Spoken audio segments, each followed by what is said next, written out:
तो दोस्तों GM beverage 3 के नंबर को डिस्क्लोज कर दिया है। तो चलिए देखते हैं क्या है क्वार्टर 3 के नंबर्स के अंदर, क्योंकि देखा जाए तो ये आप कह सकते हैं पहली कंपनी है जो अपने क्वार्टर 3 के नंबर को डिस्क्लोज करने जा रही है। तो डाटा बेसिकली यहाँ पे लाख्स में है, मैं आपको क्रॉस में कन्वर्ट करके समझाता हूँ कैसे क्या हुआ है।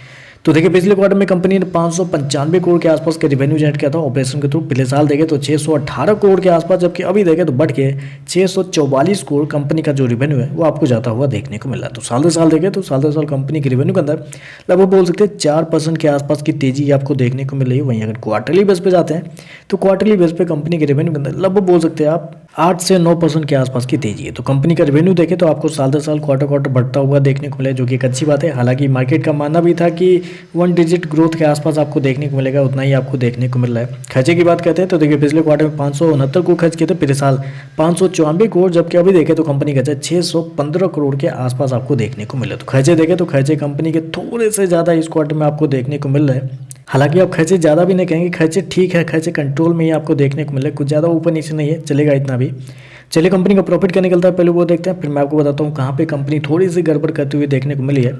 तो प्रॉफिट देखें तो पिछले क्वार्टर में लगभग 21.5 करोड़ के आसपास था, पिछले साल देखें तो 22.5 करोड़ के आसपास, जबकि अभी देखें तो कंपनी का प्रॉफिट लगभग 22 करोड़ के आसपास आपको देखने को मिला। तो खर्चे मतलब कंपनी का प्रॉफिट देखें तो कंपनी का प्रॉफिट साल दर साल थोड़ा सा गिरता हुआ देखने को मिला, ज़्यादा नहीं गिरा है, लगभग बोल सकते हैं 3% के आसपास की गिरावट है कंपनी के प्रॉफिट के अंदर। जबकि क्वार्टरली बेस पे जाते हैं तो यहाँ पे लगभग बोल सकते हैं कि 1.5% के आसपास की तेजी है। तो कंपनी का प्रॉफिट देखें तो यहाँ पे आपको कुछ बेहतर आपको देखने को नहीं मिल रहा है, और उसके पीछे का रीज़न है वो है कंपनी के थोड़े से अदर, आप कह सकते हैं अदर इनकम।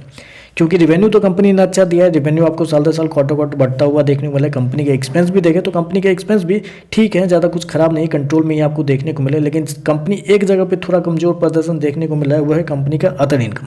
अदर इनकम देखें तो जहां पिछले साल कंपनी को 7 करोड़ के आसपास का अदर इनकम हुआ था, जबकि इस क्वार्टर में मात्र 1 करोड़ के आसपास हुआ है, जबकि पिछले क्वार्टर में लगभग 3 करोड़ के आसपास था। तो यहाँ पे देखें तो अदर इनकम कंपनी का कम हुआ है, तो इसकी वजह से कंपनी का नेट प्रॉफिट आपको गिरता हुआ देखने को मिला है। क्योंकि अदर इनकम के साथ एक प्रॉब्लम ये भी आती है कि जब भी कंपनी किसी भी मीडियम के थ्रू अदर इनकम जनरेट करती है तो उसमें कंपनी के एक्सपेंस जो होते हैं वो जीरो होते हैं। इस वजह से जो अदर इनकम जो है वो टोटली कंपनी के प्रॉफिट के अंदर इंक्लूड हो जाता है। इसकी वजह से 7 करोड़ पिछले साल था, अभी 1 करोड़ है, तो लगभग 6 करोड़ के आसपास का डिफरेंस यहीं पे आपको देखने को मिला है, जिसकी वजह से कंपनी का जो प्रॉफिट है वो आपको उतना बढ़ता हुआ देखने को नहीं मिला है। अगर कंपनी का अदर इनकम भी पिछले साल जितना रहता तो शायद आपका कंपनी का प्रॉफिट जो है वो आपको बहुत ज़्यादा बेहतर आपको देखने को मिल जाता। तो अदर इनकम की वजह से कंपनी के प्रॉफिट जो है वो यहाँ पे थोड़े से कॉम्प्रोमाइज होते हुए देखने को मिल रहा है। तो नंबर देखें तो नंबर ठीक है, नंबर कुछ खराब नहीं है, रेवेन्यू कंपनी का बेहतर है देखने को मिला है, एक्सपेंस भी कंट्रोल में है, लेकिन कंपनी का जो नेट प्रॉफिट है वो थोड़े से यहाँ पे स्ट्रगल करते हुए देखने को मिल रहा है कंपनी के अदर इनकम की वजह से।